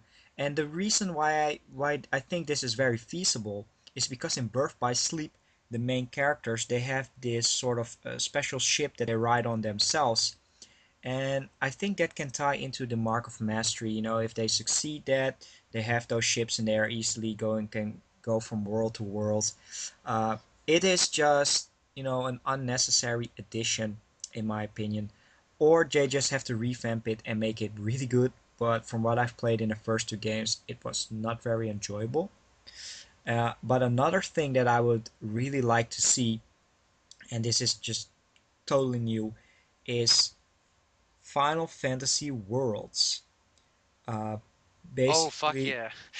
yeah, that would be, in my opinion, very, very awesome. Just an entire world just based on Spira or Midgar, or the Balam Garden, something like that. Yeah. I think that would be really great to see, and to kind of throw it into a hype for Kingdom Hearts 3, because it has HD graphics. I think they're capable of pulling off such a graphical style for realistic worlds, and I think it would be a very interesting thing to do.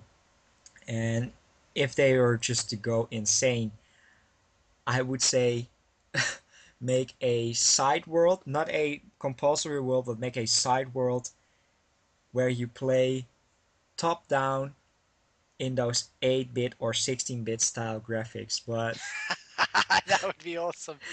that would be, to see the characters of Kingdom Hearts, in 16-bit, kind of with action RPG style, but that's not really Final Fantasy. So, but something like that, maybe a mini game or something like that. We've seen it happen, with a lot of games, like a Half Minute Hero going into that old school style. That would be an interesting bonus for Kingdom Hearts 3. That's a pretty good idea, I gotta admit. The Final Fantasy worlds, definitely. Very quickly, I just want to get a list. Final Fantasy One. Uh, haven't got one for Final Fantasy One. Final Fantasy Two. I'd like it to be the Empire where the world takes place in, which I reckon would be very cool. The war torn Empire. Three. I'd probably want it the Crystal Tower. Four. I would like it on the moon because that's not really something they've explored with Kingdom Hearts. I reckon that'd be very cool. Uh, Five, probably the end zone. Six, interesting. Hmm.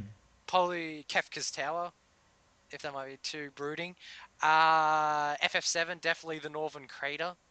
Or if you want to add sort of like, if okay, as much as I hate Disney Town, if you want like a really gaggy, campy theme park world, go for the Golden Saucer. I reckon Yeah. that'd be fantastic, and see Sora and Riku ride chocobos. That'd be really cool. But FF8, everyone throughout the years said that Balam Garden should be an area, which I think is a very good idea. Nine, not really sure on nine. There's a few places I could ask for, and with 10, Zanakin. I reckon that'd be a great place. So there's just some ideas for Disney Worlds, but that would be a cool feature to really get the Final Fantasy fans kind of back. Because with 358 over 2 days and only having Zack and Birth by Sleep, they've kind of they were cut from the Final Fantasy base. And to get those gamers back, I think they just need to inject a little bit more Final Fantasy into Kingdom Hearts. Oh yeah, definitely. It would be great. And I'm, we've recently seen, Dissidia. They're tying in some stuff together. But how awesome would it be if they didn't left it at Final Fantasy alone, but even make just a quick cameo of characters from the Chrono series or Aya Bria from Parasite Eve? I think that would be spectacular. Now to see it. They're tall orders. I just got to interrupt. I reckon they're tall orders, just personally. But it would be very cool to see them. But yeah. Oh yeah, definitely. It is something completely out there, but it might be interesting to make Kingdom Hearts a little bit more of a Square history as well, and kind of get new gamers interested in those games as well. But that's pretty reaching out there. I know. If they're gonna go that route, the perfect characters for a Kingdom Hearts game is Secret of Mana characters. Yeah. I personally think that would be the way to go if they go down that route. That's very nice. In terms of the storytelling, has always been, Disney worlds are being retold in the form of a Disney movie, but there could, take a game of the Mana series, or a game in the Final Fantasy series and retell that specific story, condensed. And I think it would be a nice addition indeed to get a lot of these Square and Final Fantasy fanatics back. But yeah, it's definitely a great idea. In terms of other gameplay, you know, one thing that I just really want is just to finally wrap up the entire storyline once and for all. Great gameplay, new worlds to explore, epic cameos, and just top-notch production with voice acting, graphics, and music.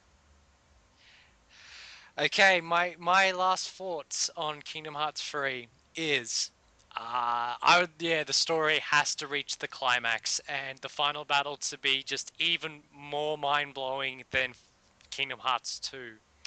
Uh I want those unfinished events from what happens at the end of Birth by Sleep to tie into either Dream Drop Distance or Kingdom Hearts 3. Yes. And I'd like to see a lot of Birth by Sleep in either of those two games. That would make it very awesome indeed. That's what I'm looking forward to. Now, in terms of recurring Disney worlds, very quickly, I would like them to keep to up to date with the iterations of what happened through the years. Just an example is Pirates of the Caribbean has entered its fourth movie where they go and search for the Fountain of Youth. Why not make that the world for Pirates of the Caribbean and Kingdom Hearts 3? I reckon that'd be a good idea. Just throwing that out there, just little attention to detail like that. And I've no doubt that's probably what they'll go for.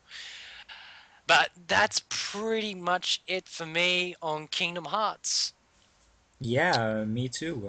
We think we wrapped up the history, all the different side games, the games in general, all the stuff about them, our future, and even our thoughts on Kingdom Hearts 3. You got anything more to add to this fourth episode? No, that's pretty much it. I know a lot more people would probably understand because, unlike usually our other episodes where we talk about more niche RPGs, I think a lot more people would understand where we're coming from with Kingdom Hearts because it's just one of those gargantuan hits, that at one point was more popular than Final Fantasy itself, which I never thought could be possible. But it just has. It just connected with a generation of gamers, especially in their teens and younger gamers, and they've grown up and they still play them. I didn't think I'd ever play it again until Birth by Sleep came out and hooked me back in.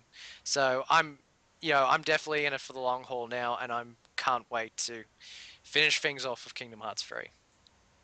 Oh yeah, yeah. That completely sums up my thoughts on it as well. And if there are any newcomers out there, check them out. I really once again hope that they will be releasing an HD collection with one, two, Rechain of Memories and Birth by Sleep for everybody to enjoy at least the most important iterations in the games. I think you can 358 Days and Recoded are really for the hardcore, but those four iterations and especially one, two, and Birth by Sleep must be played by everybody who's a fan of action RPGs and Square and such. So let's see if that gets released, and otherwise just hunt them down on a PSP and a PlayStation 2. So yeah, let's wrap it up. I hope everybody enjoyed this Kingdom Hearts episode. Honestly, this was done, uh, at a last minute edition because we wanted to do a Xenoblade Chronicles episode, but we haven't been able to delve really that far into the game. I'm still only 8 to 10 hours in. Been getting sidetracked, by other games like Birth by Sleep. And I think, Greg, it's the same for you, right? Yeah, we have to apologize to anyone out there that was looking forward to the Xenoblade episode. Uh, I've had to be busy with some big changes that's happening in my life, and very excited for it. In games, is something I'm not really doing nowadays, because I'm too busy focusing on the events, I should say, and I'll get into that before it pretty much comes to a halt with what's happening. But I just want to warn everyone that there will be a hiatus sometime in October because of what's happening with my life, and I'm sort of working up to it, but I haven't had time to play games. And as much as I've been waiting for Xenoblade, I've only played 5 hours of it. But let me tell you this now, I absolutely love the game, and I've actually rearranged tomorrow to sit down and play it for an entire day.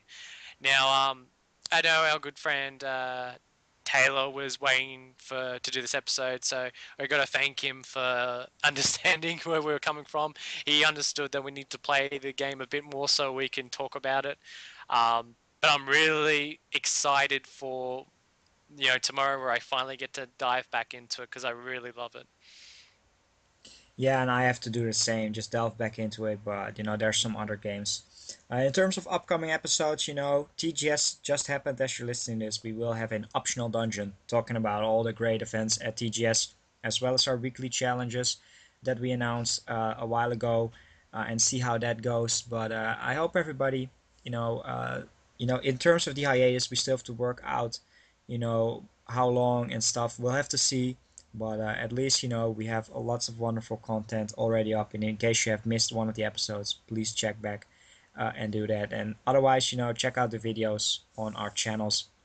And in the meanwhile, we'll be continuing to play Xenoblade Chronicles as well as getting hyped up for all the TGS announcements. And we'll definitely talk about that later on. So once again, a big thanks to everybody who's been listening to the wonderful Kingdom Hearts episodes. Please check out the games. I want to thank Greg for being co-host once again. It's always great to have you on here, Uh, and It's always my pleasure. It's really great when we can have these episodes where we're both proficient in our knowledge and our experience of a certain series. And it was pretty much that for Lost Odyssey for the Mistwalker episode, and so it is again for Kingdom Hearts. Um, what's really cool also about RP Gibberish is the differences. How I've been more experienced with the Sega RPGs throughout my life, and other niche series, whereas Aero, the Squaresoft specialist, has had a lot of love and passion for the Squaresoft games, so that comes out a lot when we're talking about Final Fantasy, and as you've heard, this episode in Kingdom Hearts.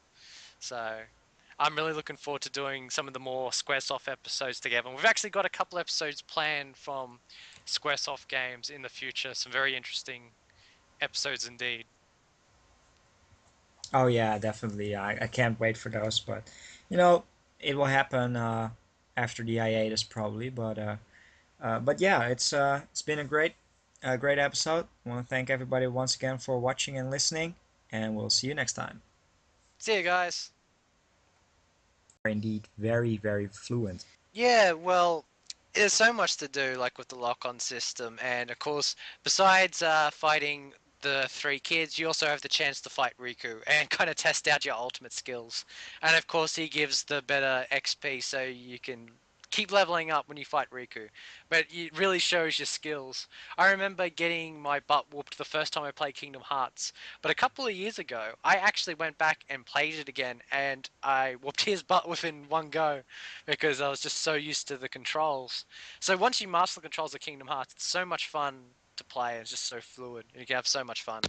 One of the things I really like to okay, one thing to talk about the Kingdom Hearts series is after the events of Destiny's Islands, Sora is spirited away to pretty much a universe full of Disney worlds. Now, this is where I kind of got iffy because, unlike Arrow, I'm not a huge Disney fan. I don't hate them, I'm just not as fond of them because I didn't really watch Disney movies growing up.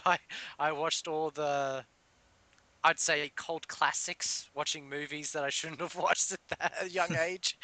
But yeah, so it's very hard for me to get into it. But I looked at the Disney worlds as if they could be in an RPG, and it was very fascinating to look at it and say, hey, it actually does work. Um, like Aladdin's world and the Arabic setting, Alice in Wonderland's, full of, wonder and adventure. Tarzan's probably the only world that I kind of less RPG for me, but they still tied that in very well. Um, but like I said, I'm this is probably why I can't hold Kingdom Hearts in the highest esteem. As much as I have fun playing the game, I still just don't have that fondness for Disney as other people do. However, there is a few worlds that I did did love. I can say that now because there was one movie that I did not expect to be in the Disney universe of Kingdom Hearts that totally blew me away because it actually was my favorite childhood movie growing up, and that was Halloween Town from Nightmare Before Christmas. Ah, when I went there, I and yeah, this is Halloween played in the background. Oh, my body was moving. I was just so excited. It went to the part that was just.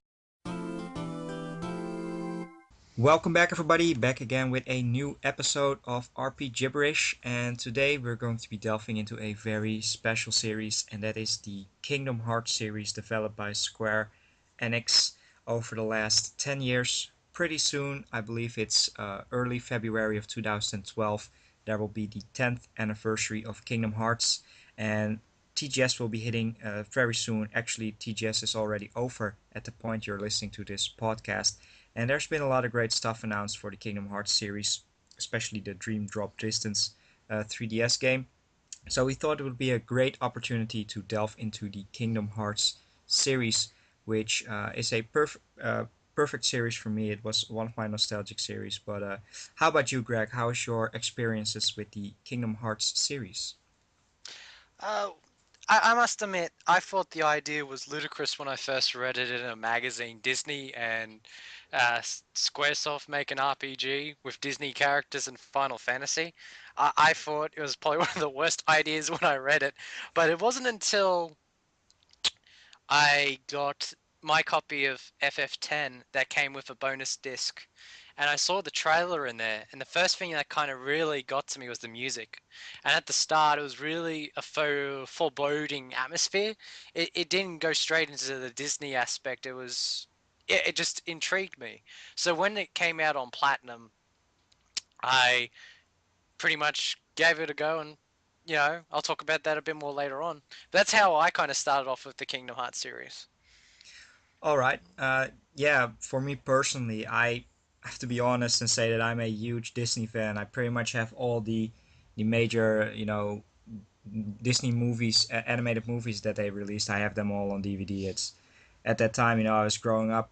I believe I was about the same age as the characters in Kingdom Hearts. I was about 12 to 14 years old when I started playing Kingdom Hearts, and it has been a fantastic series. And once I read about it again in magazines, I was really psyched for it. And it is one of the few games on the PlayStation 2 that I just bought day one, for a ludicrous amount of like 65 euros of saving up money for months.